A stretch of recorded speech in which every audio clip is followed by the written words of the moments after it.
On a recent trip to New Delhi, I stumbled upon a treasure trove of Indian handicrafts. Navigating the iconic monuments of New Delhi, traveling like a local on the Delhi metro, surviving bumper-to-bumper traffic, cooling off at the ritzy malls of South Delhi, I finally arrived at the Kunch.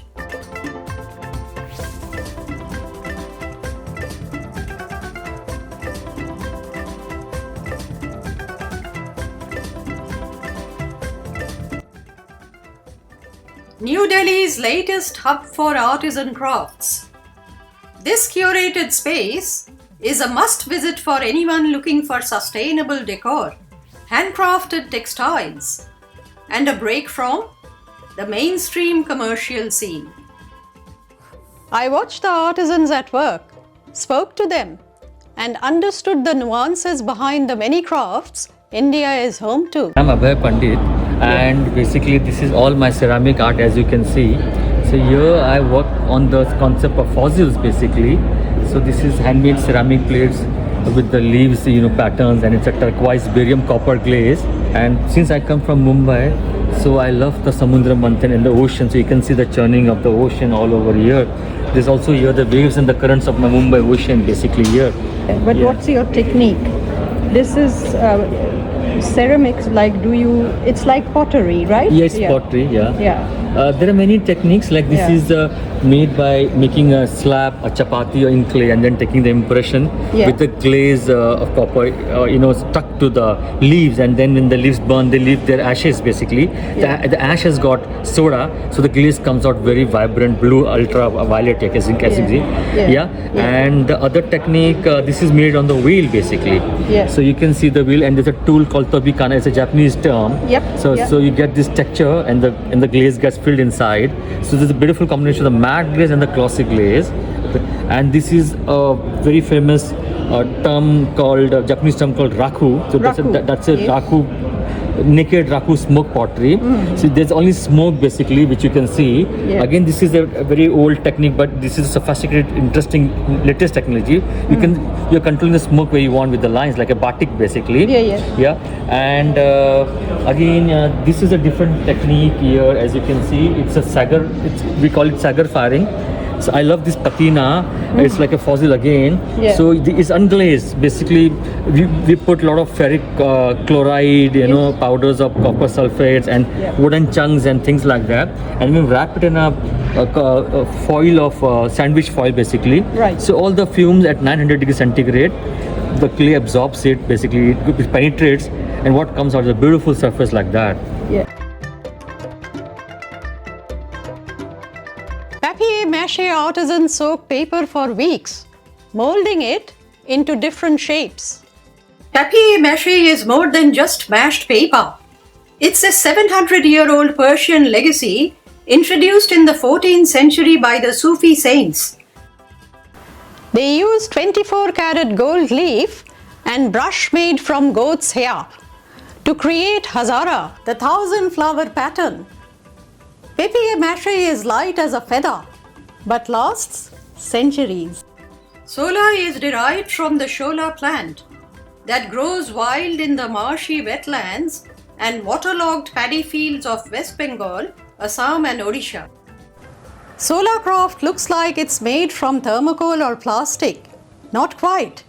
It's made from the milky white core of a water plant, which is eco-friendly, sustainable, and biodegradable.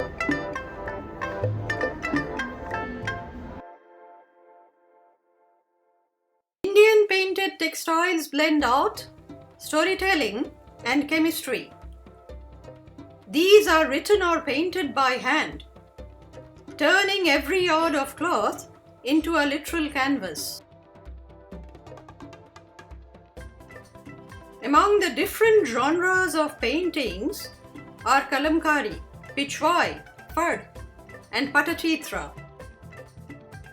Artisans use primitive tools, twigs, matchsticks, and even their own fingers. Colors are derived from nature: red from madder, black from charcoal, blue from indigo, and yellow from turmeric.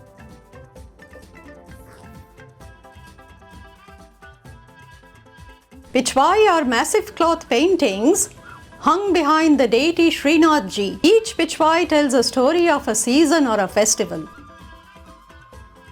Moving to the high altitude monasteries, we find Thangka paintings. These Tibetan silk paintings tell stories from scriptures and follow strict mathematical proportions. Then there's Patachitra from Odisha. These are paintings made on cloth treated with tamarind seed and chalk. The stories are usually from the life of Lord Jagannath, told with incredible detail, using only natural mineral colors. The Patachitra of West Bengal is one of the oldest forms of oral visual storytelling in India. Chikankari is the air-conditioned fabric. Noor Jahan, the wife of Mughal Emperor Jahangir, introduced this embroidery to the Indian court. The installation, called the 100 Saris project, is created by Ankon Mitra. The sculpture is composed of 100 woven saris sourced from across India. Using complex geometric folding techniques, Mitra transformed these 5.5 meter lengths of flat fabric into a 3D structural landscape. It floats across the atrium ceiling, acting as a canopy of heritage that greets you as you walk in. It represents the fluid nature of Indian craft. By using 100 different saris, it symbolizes Karigar Sangam, the meeting of artisans. In India, the transition from raw nature to refined art is perhaps best seen in its carving traditions. Sandalwood, walnut wood, rosewood antique, shisham. Saharanpur in UP produces the bulk of India's carved screens, book stands, and brass inlaid furniture. When the international ban on ivory was implemented, India's traditional ivory carvers adapted their 400-year-old skills to camel and buffalo bone. In Lucknow, you'll find standing lamps made entirely out of carved bone pieces. Katha embroidery started as a way to recycle old saris into soft quilts and baby swaddles. Today, it's a global statement in sustainable textiles. Tribal jewelry crafted from beads. Wooden beads, raffia, and glass. In Maharashtra in Western India, the Kolhapuri sandals are crafted for durability. Kolhapuris are made from buffalo leather and tanned with vegetable dyes. A real Kolhapuri will make a distinct crunching sound when you walk, a true sign of its authenticity. Dating back to the Gupta Empire, the Chaturanga represents the 4 divisions of the Indian Army: infantry, cavalry, elephants, and chariots. It evolved into Shatranj in Persia and eventually became the chess we play today. In the Gyan Chopar, or snakes and ladders, the ladder represented virtues, faith, and humility that take you to heaven, while the snakes were vices, lust, anger that lead to rebirth. Crafts are the livelihoods of millions of rural artisans. When you buy handmade, you keep a piece of history alive. The Kunj is a premier cultural and retail destination in New Delhi, functioning as India's first luxury handicrafts mall. The complex is situated in South Delhi,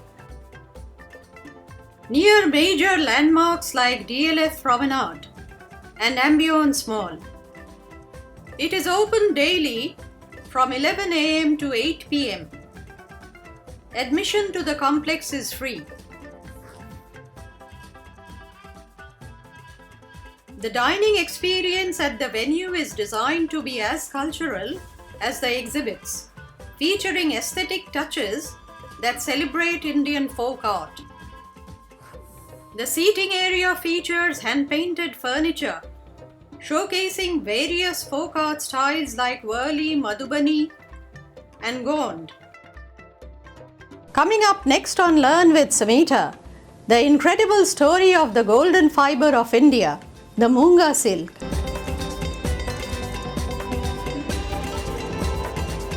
Like, share, comment and subscribe and hit the bell icon to receive notifications. It helps us tell the incredible stories of the people behind the arts. The workshop area hosts artisan-led workshops where visitors of all ages can participate in hands-on sessions. Master artisans perform live demonstrations of rare and traditional techniques, such as weaving on a loom or intricate carving, providing a behind-the-scenes look at how heritage pieces are made. The hub hosts interactive sessions for students and youths. During themed periods like Heritage Week, the venue offers a wide range of activities including panel discussions with experts, craft-related games, and interactive sessions.